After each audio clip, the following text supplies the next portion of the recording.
friends and fellow adventurers. Welcome to the MNmaxed podcast. We want to thank you for joining us, and you do so as we continue the Extinction curse. As always, we'd like to invite you to come join our Discord where you can hang out with us and other listeners of the show. And if you'd like to throw a little financial support our way, you can check out our Patreon. And a shout out to all of those that are big number level and above. Rock Jedi, Wolf, Blartimus Slump, Thunder Mammoth, Elisa Ellie, Das Chris, Fizzgig, Jacob Moriarty, AC Goldner, Dicky Lopez, Carnifex, Alex K, Mordine, Doma El Laka, Dr. Grinnis, Forevermore, Frank L, Just Mike Works, Ross D, Treehugger, Darren W, Gold Rhino, Indie Link, and Tawdry Monster. Thank you all so much for your support. And now a recap of Session 86.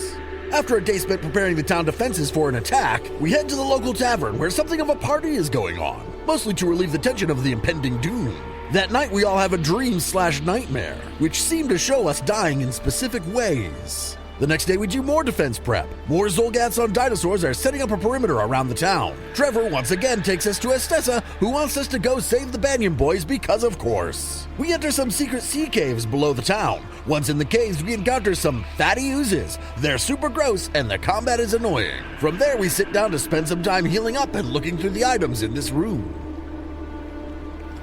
I'll clean everybody up and then start searching the room. And I roll a nat 20 for 41. So if you look north into the room where the door is broken down, it looks like it was recently kicked in. But this old laboratory contains a few bare tables, a cot, and an immense cauldron with cold ashes on the stone floor beneath it. The entire room is coated with a thin layer of slippery grease, much like you yourself are covered in a thin layer of slippery grease. That's why you prestidigitation. Yeah, we're all clean. Wizard, you find a small knot of copper wire that is magical. Nice. Anything else? And this, the room that the actual oozes were in, there are boxes and crates that are here. There is absolutely magic in here as well. I start figuring out all the magic, starting with the item. So the knot of copper, go ahead and give me an Arcana check. 46. 46, you've got it right away. It's a talisman called a dazing coil. You affix it to a weapon, and for a free action, if you deal damage to a flat-footed creature with that weapon, that creature must succeed a will save or be stunned 1. Stunned 2 on a critical failure. Is that one of those one-use talisman things? Correct. It is a consumable item. After 1 hour, I heal myself exactly 1 point over what I needed to be back to full. 1 hour. Nice. 1 hour. Healing yourself every 10 minutes? Yes. It took 6 of them. In the boxes and then the crates, one of the crates contains a battered greave that is wrapped in old leather that's reading as magical. And you notice the familiar look of a rune of some kind, but you don't recognize this rune. Looks like an armor rune of some kind. Let's take a look. Yeah, you can also identify this one with an Arcana check. A bunch. 39. So this is a greater resilient rune. And the greater resilient rune grants a +2 item bonus to saving throws. Anybody need that?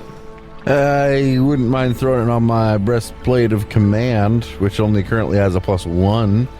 So that would be good for you.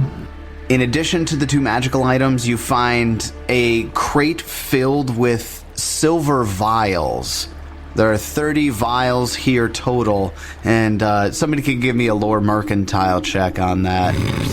Somebody call him up. So call What Benzie. if Benzie just randomly hopped in right there? Lore mercantile. My nose itched. You guys talking? The silver vials, there are 30 of them, and are worth 15 gold apiece. Finally, one of the most interesting items, aside from the magic ones, is you see a charm made of platinum depicting a lizard with 3 tails. What do I know about that? It looks like it's depicting Bokrug. I don't know if you'd call it an unholy symbol. It's just a little charm, but it is made entirely out of platinum. And that little charm is worth 520 gold. Nice. Not bad. So as Peach Pie is patching everyone up, a few of you notice that on the crates and the boxes here, as well as things that are just in here and decomposing because they're obviously very, very old, they're all labeled Kozern's General Store. The owner of the general store now is not named Kozern for certain. Her name is Santil Kafron. Well, weren't these doors like locked or something like that before we came through them? They weren't locked. The key was in the padlock. The padlock was undone. The doors were closed. They weren't locked when we got here, but the Banyan brothers got there. It had been locked for a really long time. Correct. So, yeah, I mean, this stuff's probably been down here decades, maybe. I certainly don't have a society check to try to know who these people are. I don't know if we can make one. Is anyone master in society? No. Well, I guess Wizard might be. Wizard might be. They'd be the only one that has any chance. You said master? Yeah. I am, yes. So give me a society check then. You would get your ageless... It'll take twice as long? Yeah, you can take your ageless patience bonus on this, no problem. I roll a 5, get a 31. This is strange esoteric knowledge at best when it comes to something like this, but you actually make a connection, and you have a sudden recollection of somebody, you don't know who, telling you about Lurt Kozern's General Store in Willowside, just as an offhanded remark.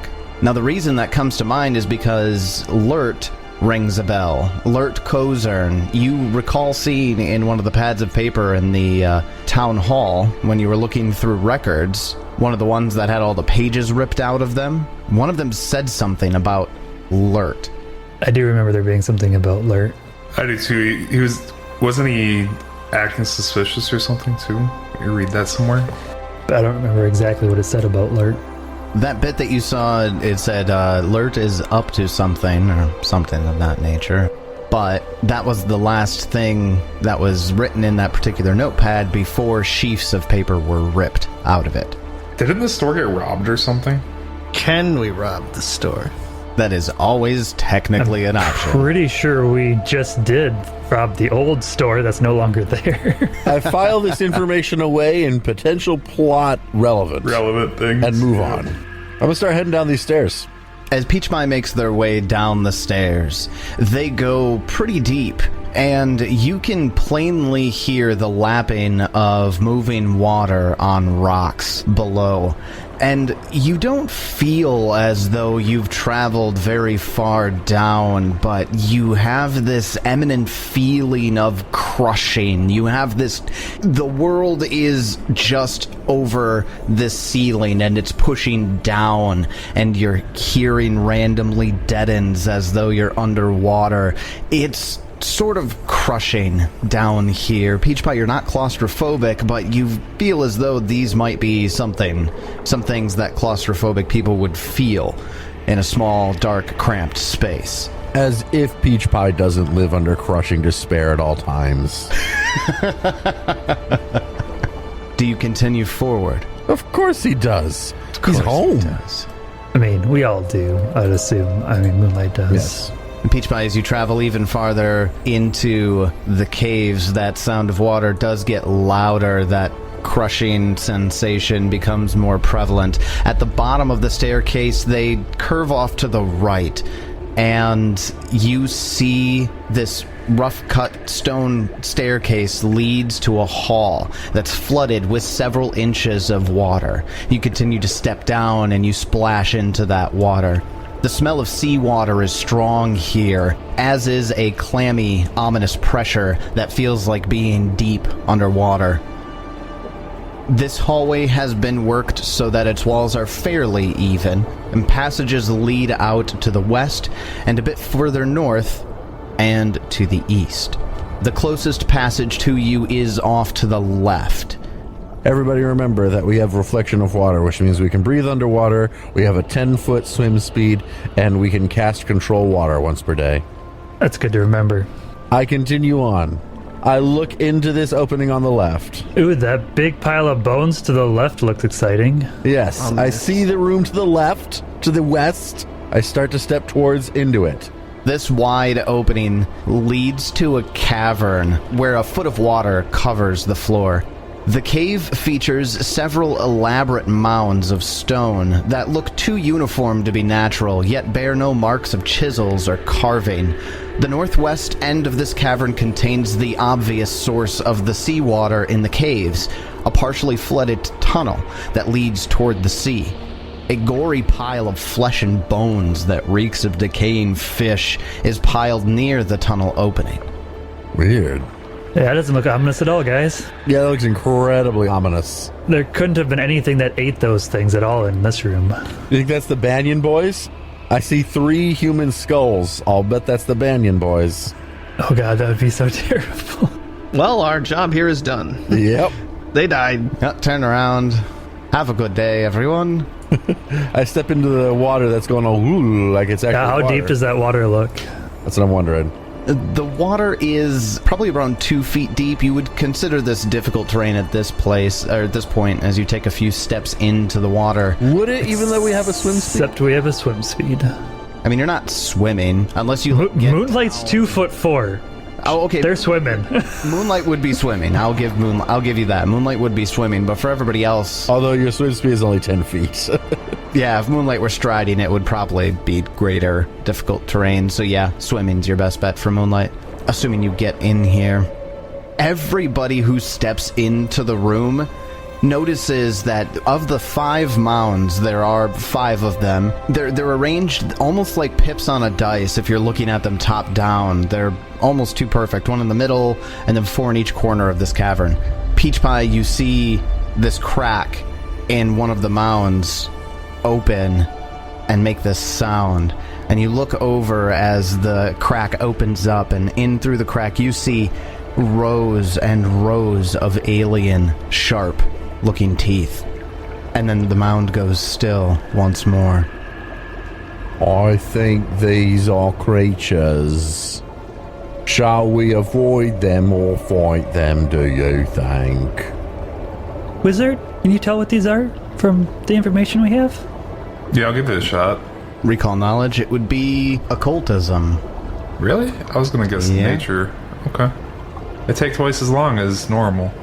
Moonlight will think on it also, and do poorly. I get a 36. You have heard of things like this. You freeze in place, almost in horror. This thing is something called a Grickatog. It's very earthen aberration. They're known by a lot of different names, but they are almost viruses or diseases that infect rock, stone, and earth. It's a weird type of virus. You get 2 pieces of information. What would you like? I don't understand. So you said that like a virus is in rock. I mean, do they have like a physical form? Like what are they exactly? I guess. Are there pictures of them I can see? Like I feel like I just don't understand what these are. I suppose a picture probably would help. So it's a mound of rock with a The Sarlacc pit. Sarlacc pit mouth, yep. Yeah, it has a Sarlacc pit mouth in the picture at least. So is the creature inside the rock, or is the rock the creature? You know, that's a really good question that not many scientific people have been able to survive in the presence of one long enough to determine. Okay, give me weaknesses and resistances and the normal shit. For resistance, you get resistance 10. Everything. It's, rock. Adamantine might bypass that, though. Is it weak to stone to flesh? I will not answer that question. Because instead of fighting a rock with a Snarlack mouth, I'd like to fight a pile of flesh with a Snarlack mouth. Sarlacc. No N. The resistances, yeah, give us a pile of flesh to smash. No weaknesses. Do you explain this to everybody, I would imagine? Yeah. They are parasites from the plane of Earth. They find their way to the material plane occasionally. They're rare to see. Do I know offhand what languages they speak, or would that be another piece of information? No, you would know offhand. They speak Terran. Yeah, I was going to say, I assume they speak Terran, but that's Ted.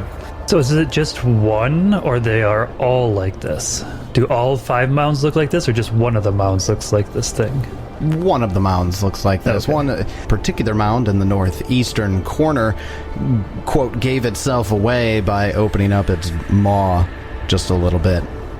So the Wiz, after telling everybody about them, is also going to do something or say something. Hey, are you guys... you guys the rock, or are you guys inside the rock? I say that's them in Terran. Oh, wow, they have 2 intelligence. So we're probably not going to answer. Oh, so they can't speak anyways. No. What do you mean? Plus 2? Plus 2. Okay. Oh, gee, okay.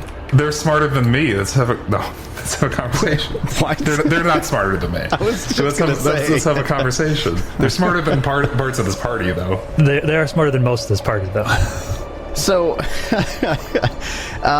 2 little... They almost look like patches of barnacles on this thing's face.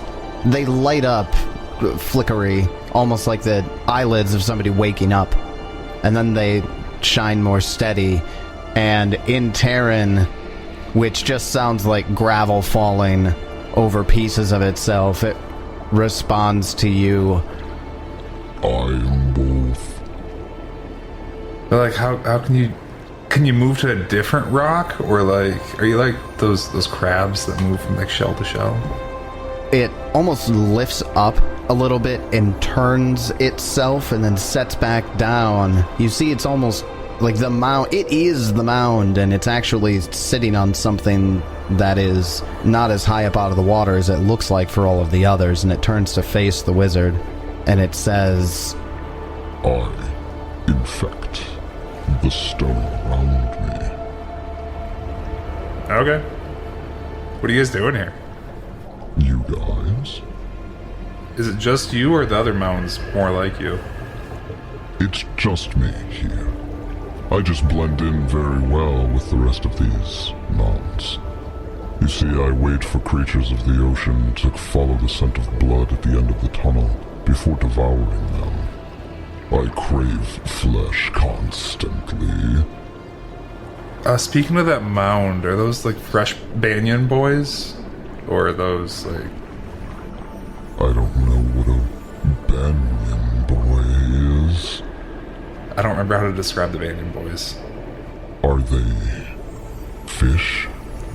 No. Are they human? Yes, they were humans. Watched humans pass our chamber recently, but no, those are not them. Good to know. Hey, Moonlight, that's not them. The rock, not rock, said so. Oh, well, that's good. I guess we should keep going then? No.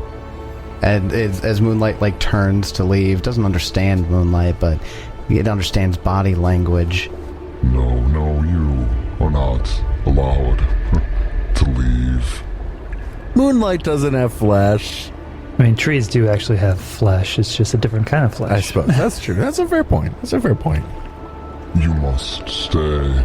You've entered into a bargain. Now you must reciprocate. What kind of bargain? What do you want? You want my body? Your body, their bodies, one of their bodies. None of them seem to indicate that they understand me. Choose the one you will like least, and I will take them and leave you go. Okay, this is meta, because Moonlight's thinking it. Jeb could cast that stone to flesh, and he could chow down on some flesh that used to be stone. That's true. That's true. Peachpie and Jebediah, give me a perception check. 21. 40. Jeb the mound in the southwest corner of the room is gone. We defeated one. Hey, Peach Pie, Jeb, you guys might want to get back, like, out of the room. The mound in the southwest, huh? Is gone. I'll at least get out of the water. Jeb takes a few steps back out of the water. No, you are not allowed to leave. Elf, provide your side of the bargain, or I will devour all of you. I never made that bargain. Guys, I never promised them one of you. I wouldn't do that. No bargain was made. We don't know what it's saying anyways, so... I'm just saying, if any of you by chance know Terran understood the conversation, I made no bargain. No bargain was made. It's very confusing as the wizard's saying, I didn't do anything. I need everybody to give me initiative as the creature lifts itself up and then smashes down into the pile that it's standing on with a loud thwomp, a splash of water. I feel like if we just walk away, it's not going to be able to do anything. Well, we're sure about to find out. At the very top of round 1, it uses all 3 of its actions to slam down into the earth beneath it. The splash of water cascades out and hits the walls and gets Peach Pie a little wet. As soon as it does, it seems to fuse with the ground beneath it, and you can see on the walls of the cavern all around you, even out in the hallway, Wizard, and behind you there, hundreds of mouths open up all across the stone surface, followed by large blinking eyes that open through eyelids as well. The entire hallway is teeth and eyes. Fucking cool. I like it. This is a cool monster. Which takes us right over to Moonlight. It is your turn. So, like, can I target the mouths, or do I have to target the creature itself, or...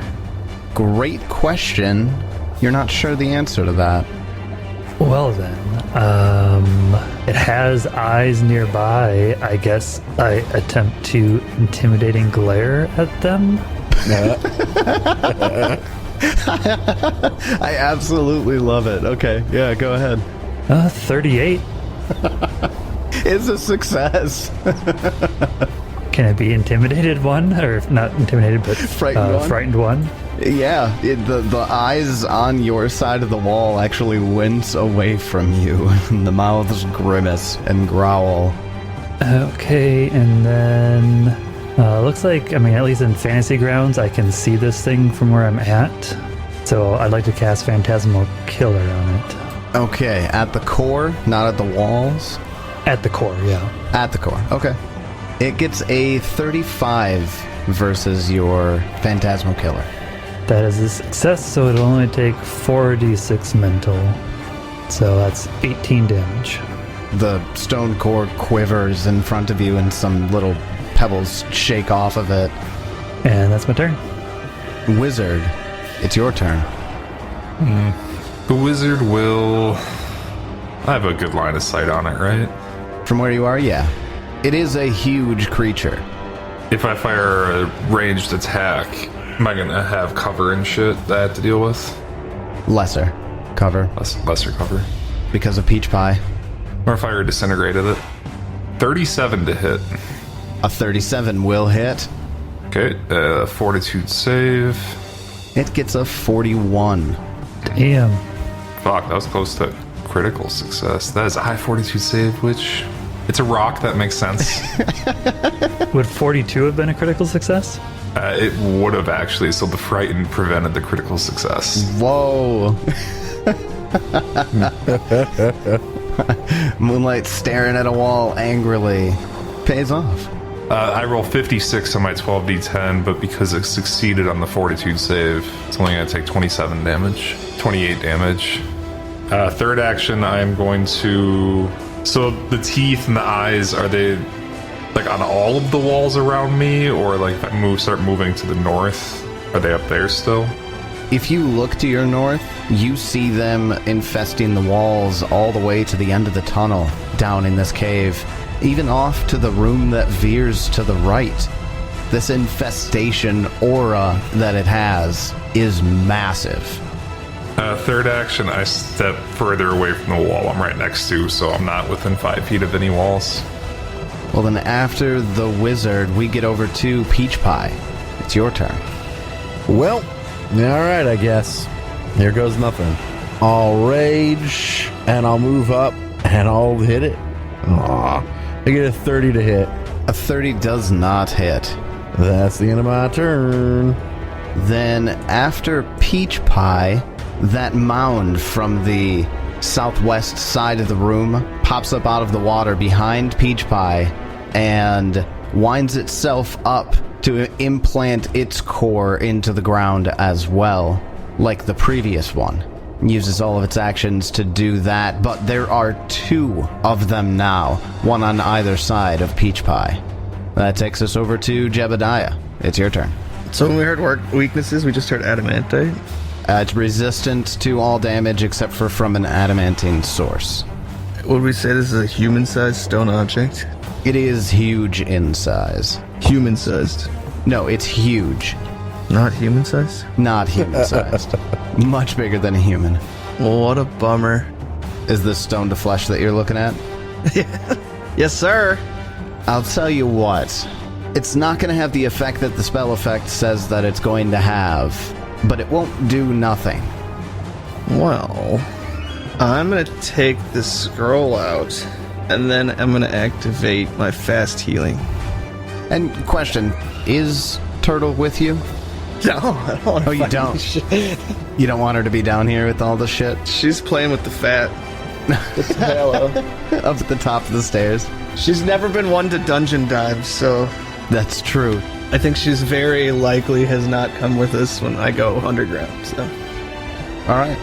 Well, then after Jeb removes the scroll from his pack and casts his Reflection of Life, we're going to go up to the top of round 2, where the first Grickatog, to implant its core, did what it needed to do.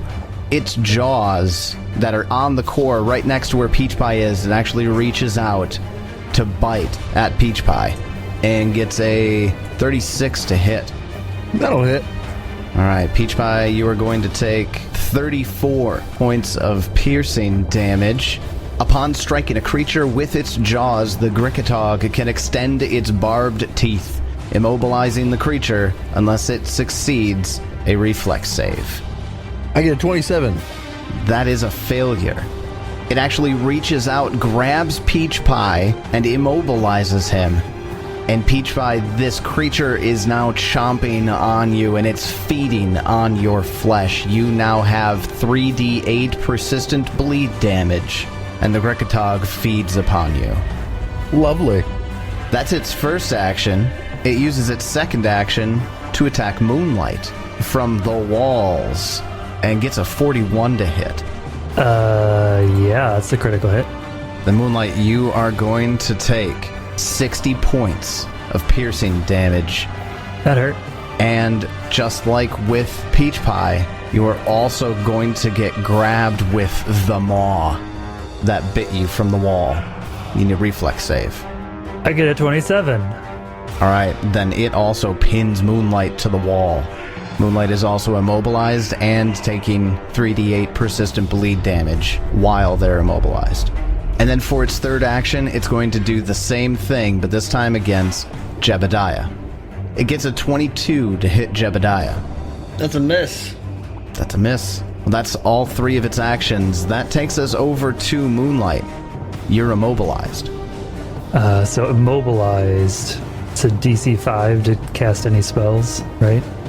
If you're immobilized by something holding you in place and an external force would move you out of your space, the force must succeed a check against the DC of the effect holding you in place, but otherwise it doesn't say that you are prevented from doing anything except for any action with the move trait. So you can cast spells like normal and all of that. You're just pinned to the wall while this thing is chewing on you. Another question, is the entity part of the walls, like, can I attack the walls to attack it, or is it only these 2 mounds that we're attacking?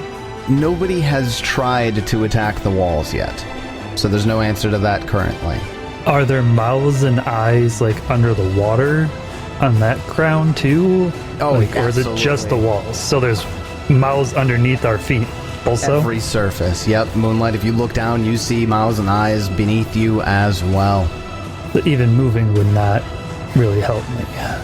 Like, I mean, it would stop the 3d8 for now, but I'll start off by glaring at Grickatog 2, I guess. Nat 20 for 46.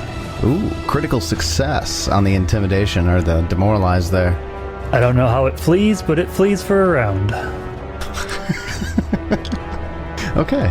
All right, we'll cover that when it's its turn. And then I guess I am going to cast Phantasmal Killer at this one. Number 2, the one you've been beating on. Number 2, because I mean with the -2, I'm hoping it might fail my save. Well, it gets a natural 1, so it fails your save. Well, it's going to take 21d6 mental damage. Good. Fun critical failure there. 69 damage. Nice.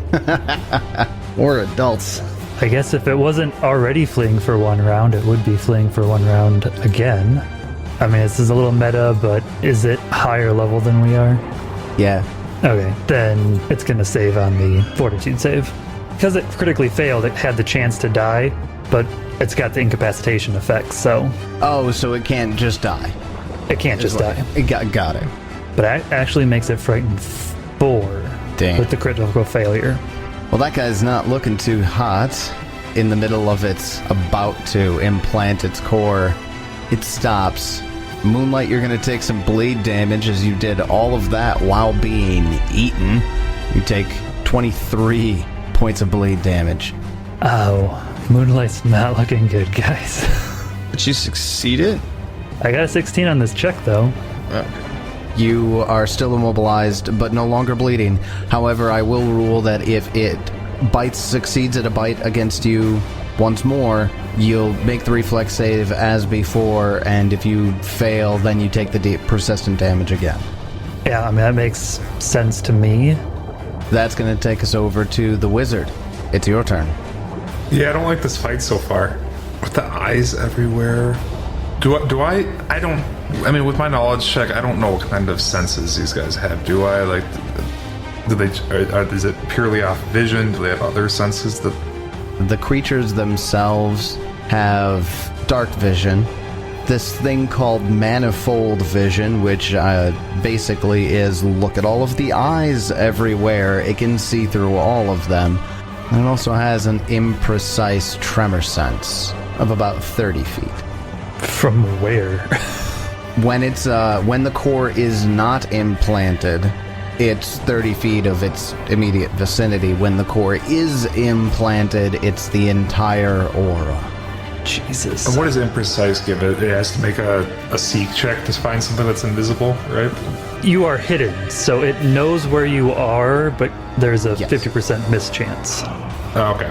That sounds right. Okay. Unless you're actively trying to sneak or something like that. Well, no, because the tremor, well, maybe against tremor It's sense still an sneak would still work. imprecise sense. Another question before I take my turn. How does being immobilized by these tentacles or being held or whatever the fuck it's doing, how would that interact with any magic that teleports people? Does the magic have the move trait? No. The traits would be conjuration and teleportation. The only thing that Immobilize stops you from doing is the move trait. This has a DC to escape, but that is an obvious means of escape. I would rule it as, well, escape. Yeah, and I thought about that too, like a collective transposition or something like that. Problem is if it's got mouths within 120 feet, then anywhere we went it would still be able to attack us. So I decided against it. Do you care that you're being grappled or held right now? Immobilized? I mean, I'm no longer bleeding, so I don't think there's a big difference to me at the moment. Like I said, I mean, anywhere I go, unless it's a long ways away, it's going to be able to attack me again and possibly add that same effect to me. True. Does Jeb have his axe out? Does he look like he's ready to be in melee? He has a scroll in his hand. And also my axe. I can switch it to one-handed. Okay. Okay, then I'm gonna start my turn then. I'm gonna start by quicken casting my 4th level invisibility, and then second and third actions will be to cast collective transposition, and both Peach Pie and Jeb will disappear in a puff of smoke and reappear in spots right next to Grickatog 2, the one that we're gonna hopefully focus fire. And I'm hoping that frees Peach Pie from being immobilized. Okay, real quick, you're gonna put them next to Grickatog 2, because you've already done damage to Grickatog 1, about 46 damage to Grickatog 1. Yeah, but Grickatog 2 has all the debuffs on him right now and is going to be fleeing in a second. I want to make sure I get them both in a spot they're going to get attacks of opportunity. When it flees, they're going to be able to fuck it up on their turns. So you want to move them into, like, flanking? I want to put them into flanking, but I don't have the range to put them into flanking. What? It's a 30-foot range, don't you? Yeah, Isn't it? and 35 feet would be... Like, I'd love to put them into flanking, but I can't see flanking positions that are within my range. Oh, yeah, it does say it has to be in your line of sight. Okay, that's fair. So get them adjacent. So really, yeah, Jeb's just going to move 10 feet to the west. Peach Pie will move 5 feet to the south and no longer be immobilized. Sweet. And that's my turn. Which is going to end Peach Pie's immobilize and the bleed condition Excellent. before it gets to his turn. And just to clarify something here, Wizard, you are your collective transposition, which is different than Moonlight's, is they disappear in a puff of smoke. Colorful smoke, just like my cloak. Yes. I love that. That's such a drastic difference between the two of your flavor on that. That's fantastic. Well, then after the Wizard, Peach Pie, you found yourself next to a very frightened Grickatog. I'm not sure how you know that, but you feel it. It's about to flee. Well, I'll use my first action to get into flanking, and then we'll make a couple of attacks. So, for some clarification here, for those of you at home, that's a -4 because of the Frightened 4 condition, and then an additional -2 to its AC from flat-footed. This is going to be nasty. I get a 31 to hit. A 31, because of all those negatives, is a hit. Excellent. We'll deal it 25 damage. Attack number 2.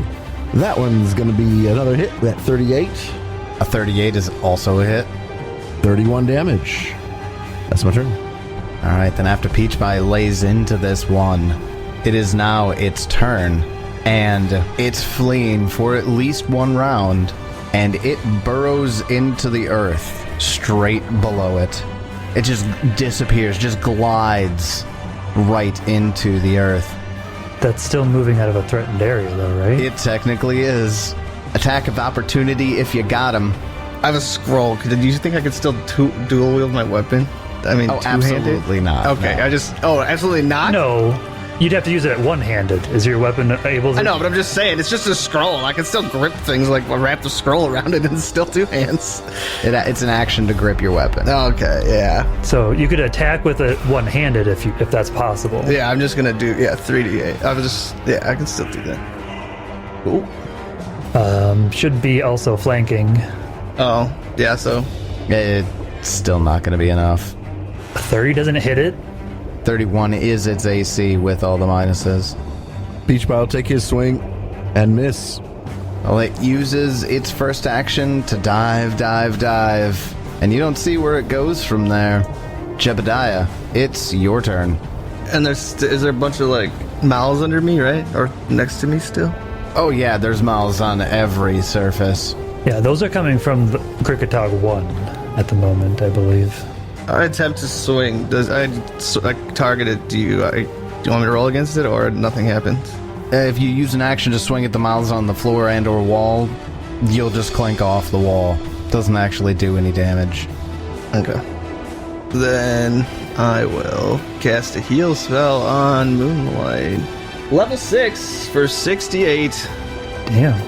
And with the scroll still in hand, I end my turn. Then, after Jebediah, we're up to the top of round 3 now. Grickatog 1's turn. It's going to use its first attack against Moonlight. Comes the crit, boys. Yeah, 48 to hit. Oh my god. Yeah. So Moonlight will take 59 points of damage. Yep, that hurts. Why don't you go ahead and give me a reflex save? 38. 38 is a success. You are not further immobilized, but you're not going to get the bleed damage on this. Okay. That's its first action. Its second action is going to be to attack Peach Pie with a mouth in the floor mouth. over the peach foot. 35 to hit. That will hit. Peach Pie, you're going to take 28 points of piercing damage and give me a reflex save. 30. That is a failure. Peach Pie, you're immobilized, and this thing is chewing on your feet. You also have the persistent bleed damage. Finally, with its third action, it's going to attack Jebediah. Get a 22 to hit. Miss. That takes us over to Moonlight. It's your turn. Still immobilized, but not bleeding. Yeah, this thing's pretty terrifying still. Gonna cast Phantasmal Killer on him. Alright, well, on the will save, it gets a 30. That's a regular failure. This is a level 6. It's gonna be 12d6 damage for 38. Okay, 38 damage. And he is frightened too. Okay. And third action, I cast Shield in case it maybe helps him. Technically, it doesn't hurt. Can't hurt. Yeah, exactly. Then after Moonlight, we go over to the invisible wizard. It's your turn. The wizard is going to have to move into the room because he can't see the Grickatog that's still in the room. So he's just gonna, ope past Moonlight. Excuse me, Moonlight. Letting Moonlight know I left my safe little spot there if he gets free ever. And then I'm Mirror Magic Missile the Grickatog. Level 3 Magic Missile, so 2 bolts per action. For a total of 18 damage. And all of that goes through. Actually rolled really well. Those were really good D4 rolls. Well, then after the wizard, we're going to get over to Peach Pie. Peach Pie, you are currently immobilized, and you have the bleed condition. Mm-hmm. I will attempt to break free with an athletics check. I'll get a 33 to do so. That will fail. We'll try again. At -5 here. I'm aware. I'll fail. With my third action, I turn on my rain cloud. Growls angrily because he can't actually do anything. Moans sadly, but same idea. Peach Pie, you take 15 points of bleed damage as you're currently getting mauled on. I roll a 19 to overcome it, though. That'll end the persistent bleed effect. Well, then after Peach Pie... The other one spends 3 actions coming back? That's the question. Truly, that's the question. The second Grickatog who fleed, it would be his turn after this, but he doesn't reappear. Jebediah, it's your turn. I don't think I can really just be healed that because I need to do damage. I mean, try your stone to flesh thing.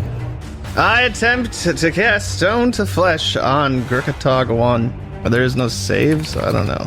There's no save to Stone to Flesh? Nope. Manipulating the fundamental particles of matter, I convert stone to flesh and blood. I restore a petrified creature to normal state or transform a stone object into a mass of inert flesh without stone's hardness. In roughly the same ship. The spell says a human-sized stone object, and Grickatog doesn't have anything written in here, but I like the idea, so here's what we're gonna do. So, as Jeb lays his hand on the Grickatog, that core, that lump of rock with all the teeth inside of it, it turns this fleshy, rough, and it's calloused, almost like a rock would be, but it is certainly flesh. It undulates a little bit. Does it, unimplant it or whatever that thing was? Does it start feasting on itself? It does not unimplant it, but what it is going to do is it's going to give it a weakness to slashing, and it loses its resistance. So yeah, it's now weak to slashing damage, and it no longer gives any sort of resistances for other types of damage. It is as vulnerable as it can be. I will say it will release Moonlight and Peach Pie, just out of sheer shock of being turned into this flesh creature. Well done, Jeb. You released your allies and created a weakness. Hey, thanks for letting me use the spell. Yeah. With that, it is now Grickatog 1's turn. It is in a situation that it's never found itself in before, and it's a little horrified. It pulls its core out of the ground that it's in. It strides away, kind kind of glides through and strides away from Jebediah. Should be able to make a attack, yeah. Attack of opportunity, go ahead. I roll 3, get a 26. I'm not used to holding in one hand, it's unwieldy. With its second action, it's going to glide further, all the way west into the rock face, and it bumps right into the wall. Although a lump of flesh with a mouth and a few eyes is difficult, it's an aberration, it's difficult to gather emotion from, but it almost jolts itself in surprise, uses its third action to slam into the wall again, and ends its turn adjacent to the cave wall. It's almost like it's trying to use its Earth Glide ability, but just can't when it's a mound of flesh. Moonlight, it's your turn. You know, fuck it, we'll give this a try. Reach spell on telekinetic projectile to throw something sharp at it to try to do some slashing damage. Alright then. Because I'm not sure what else to do, it's a long ways away. 34 to hit. 34 misses. It's probably a bad choice because that AC is ridiculous. That's my turn. Then after Moonlight Wizard, it's your turn. The Wiz will drop a 4th level sudden bolt on the Grickatog. It gets a 37 on its reflex save. It will take half of 60-12. I rolled 41, so it takes 20. And third action, I smoke my pipe while I'm invisible. No one can see that you wasted that third action. Just between you and me. Peach Pie. Sudden charge. Attack. Get a 34 to hit and miss. Attack number 2. Get a 40 to hit and hit. Yeah. Damage. 35 of it. Then after Peach Pie, it's Jebediah's turn. And this is all 1 foot of water or it gets deeper? It's difficult terrain. Yeah, it's just difficult terrain. I'd have to move up to here. And then sudden charge. Or sudden charge a flourish or whatever it is. Open, but I think the open trait only applies for like things with the attack trait. You double check. Oh, here. okay. Yeah, it just has to be your first attack. Stop trying to stop me from being able to use sudden charge all the time. It just works. It always just works. Yeah, no, Jeb, that totally works. You can move once and then sudden charge, no issue. 36. That hits because he's frightened. Nice. 17 slashing damage. Which, because it's now weak to slashing damage, going to deal an additional 10. And that's all I got. That's going to take us back up to it. It is terrified. It can't glide through the walls like it wanted to. It uses all of its actions to scramble away over the pile of bones in front of the opening that leads into here from the sea. But of course that means... I'm taking mine first. I get a 37 to hit. 37 hits. I deal it. Death damage.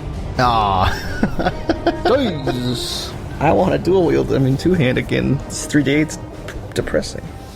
I also rolled really bad on it. Well, that does kill the fleshy mound outright. And as it dies, its body slowly turns back to stone and crumbles into gravel. Does the other one come back or is it gone? Nope, it ran away. They have an HP threshold for running the fuck away. You hit that one pretty quick. Not to mention the flea condition kind of put it right on the cusp, so it decided to play it safe because, you know, it's not a stupid monster. Moonlight still doesn't want to be alone over here, so they're going to swim over by you guys. Yeah, do we want to take time to, like, slowly take the 10 minutes and heal up again, or should I cast spells? Or I search the room while they heal up. Yeah, let's check to see if that's the Banyans, and I'll do some medicine checks on Moonlight. Go ahead and give me a nature check, wizard, on this pile of bones. 39.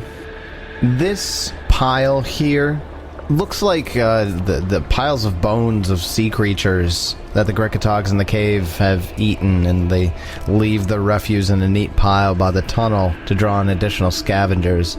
You see things such as crabs, fish, but also that the remains that are here are really kind of just gnawed apart with these things' alien mouths. You don't, however, see anything that would indicate that there are any human remains here. There are absolutely no human remains in this pile. Okay. I spend 30 minutes to heal Moonlight up to not very many wounds. So while you're all in here, I'm assuming just kind of in the water, hanging out here together, nothing impedes your time. Then, if everybody's okay with it, I'm going to take at least like 20 more minutes to heal myself a little bit. Thanks, Peach Pie and Jeb, for the heals. Of course, Moonlight. So 30 minutes on Moonlight, 20 minutes on myself, 50 minutes total healing. I thoroughly searched the place during that 50 minutes.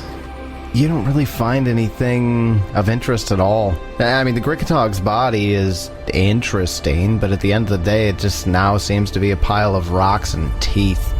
You can tell the tunnel that is beyond that pile of bones and remains there goes all the way to the ocean. You can hear it. It's pretty plain. So that could have been a possible another entrance or exit. Correct. Well, I guess it's time to move on.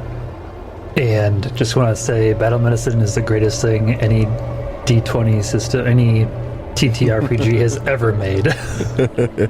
Battle medicine or treat wounds? Or treat wounds. Meant treat wounds. God, yeah. Like, oh, we can take an hour to heal up instead of fucking have to, better go rest for the night.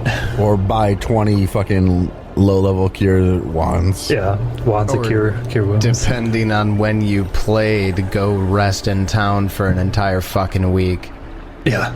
That was a thing way back when, too. Oh, what's that? You heal 4 hit points a day? But what if you use your surge action? Fucking 4. Since we're out of initiative now, moving on. Yeah, if you get back out of the hallway, or back into the hallway area, everybody give me a perception check. Moonlight gets a 39. With a 39, Moonlight on the opposite wall, as you walk out of the cavern where the Grickatogs were, you see an arrow drawn in chalk, small, pointing back towards where you entered. Looks like the chalk mark is very recent. I wonder if the Banyan boys were trying to mark their way out. Perhaps they're not as dumb as they look. I continue forwards toward the north until I see what looks to be an opening to my east. That is correct. The hallway kind of ends further north, but this opening to the east leads into a room. It slopes slightly upward in this area, so half of the chamber has only a few shallow puddles on the floor, rather than being entirely submerged. The floor has an elegant grooved pattern that resembles a stylized carving of a stout lizard with a long curling tail and a beard of tentacles. Hooks stud the walls with old overcoats of rotted leather hanging from them, and stone benches line the edges of the room. Moonlight keeps an eye out for more chalk marks, like pointing, which might give us an idea of which direction they went. Alright. The Banyans might have gone. Peach Pie will slowly walk forward east into this room with all the lizards on the floor, which looks really cool on the map. Peach Pie, perhaps we should see if we know what these are first, before we go too far. Peach Pie looks down at his feet with his big clown shoes stepping on one of these designs. Oh, you're probably right. And slowly steps back off of it. As Peach Pie steps back from the room, Jeb, you actually look more toward the back. You didn't enter the room first. You look off north where the tunnel looks like it ends. You actually see a seam in the wall. There might be a door, a secret door, hidden. Hidden secret doors that the DM told me about without a perception. That seems suspicious. I did it secretly. And guess what, Jeb? You rolled a 19. Well done. Woo! Can't hit, but I can roll. When I do it, Yep. huzzah! I tell people. Peach Pie, you look up from the floor as you kind of get another look about the room. Those overcoats hanging that are lining the edges of the room, you take a second look. They're not all overcoats. On the eastern wall, there are 5 humanoid shapes that are standing straight, heels against the bottom of the wall. They're standing with their backs against the wall. 5 of them in a row. They definitely look like humans. Or they were humans. Hello? Hello? Hello? Do they do anything? No, they don't. Well, would you like to cast spells at them before I charge in? Hey guys, there's a door back here. There's undead over here. It sounds like a great time to not go through that way then. Alright. And I go over to Jeb. You're able to easily open that door. It's a small, cramped hallway. Only goes about maybe 15-20 feet before leading out into another large pass. Peach Pie will slowly squeeze his way through it. Peach Pie, you exit and look to your right, and you see the room that had the undead in it. You can see the floor patterns. They're very distinct. This passage bypassed that entire room. Huh. Where you are now, the cavern splits off into 3 paths. The eastern and northern paths lead upward, and the western path descends into deeper water. The middle passage is completely blocked by rubble. Alright, up or down? 3 choices: west and down deeper into water, or east higher out of the water. I go west. I was saying I'm down for a swim. Do I see any chalk marks? If you look around near the passage that's blocked, you do actually find a small arrow. It's marked in chalk on the wall of the center passage, pointing back toward the exit. It's actually pointing towards the secret tunnel that you just came out of. Well, that doesn't really help which direction, other than maybe that meant they went up. One thing you can tell from that chalk mark is that there's a thin coat of dust over it. It's the same chalk mark that you saw earlier, and the chalk mark's really recent, but that dust over it means whatever caused it. Which means the cave collapsed afterwards. Bingo. Is that completely blocked? It is. You're not sure how long it would take for you to remove the rubble that you can't see to the other side. We can't see to the other side at all. Of the rubble? No. So is the wizard indicating he's going into the water? Yeah, I thought we were going for a swim. We already went for a swim. But I suppose we could go for another one. Into the water! Bitches. Splish splash. This flooded cave has a long counter carved into the wall, with several shallow alcoves stand along the north wall, one of which holds a wooden door crusted with mold. Bright light emanates through narrow cracks in that door, but there's also a passage that continues north. It would lead us past the caved-in section of that path, it looks like. If you head north through the water here, yes. I'm gonna head north. Or do we want to go over to the door? There's moving, there's a source of light behind that door. It's bright, you can tell, and it's moving from within. There seems to be several sources of it. Bright lights? Oh yeah, real bright lights. Okay, to the door. I checked the door for traps or anything dangerous. 39 with a nat 20. The door is molding and almost coming apart, but it is still closed. Behind the door, there are 3 distinct sources of light, and you hear some pretty otherworldly sounds coming from the other side, sprinkled with the occasional high-pitched giggle. Can I look through any of the cracks to see what I see? Yeah, with a nat 20, I'd allow it. The lights inside are blinding. After you take a moment to let your eyes adjust, you see 3 of these things in that room. Oh my. Okay, those look amazing. The Wiz wants to be friends. That looks like an alien body, a naked alien body with like a horrifying face with huge glowing lights between behind its eyes and mouth and a lot of white hair. These 3 creatures in here are distracted by some sort of cave art on the walls. It's really difficult to see. The light is too bright to actually have it show you much for detail. I turn to the party. There's some very strange-looking creatures in there. I want to take a look. The Wiz goes up and does I want to do a knowledge check on him before we open the door, if that's cool.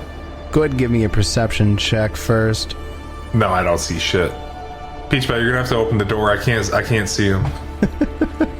I open the door. Boom. I tried.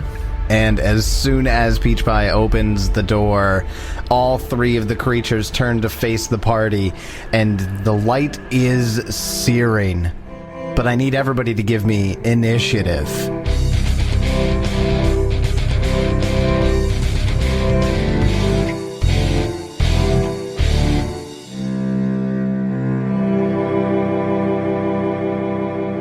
Interesting monsters abound in this cool sea cave dungeon. What are these light monster thingies? Are we going to find the Banyan boys? Will they be alive or dead or something else? Find out next time as we continue the Extinction Curse. And until then, may you have many great adventures of your own. It's your turn.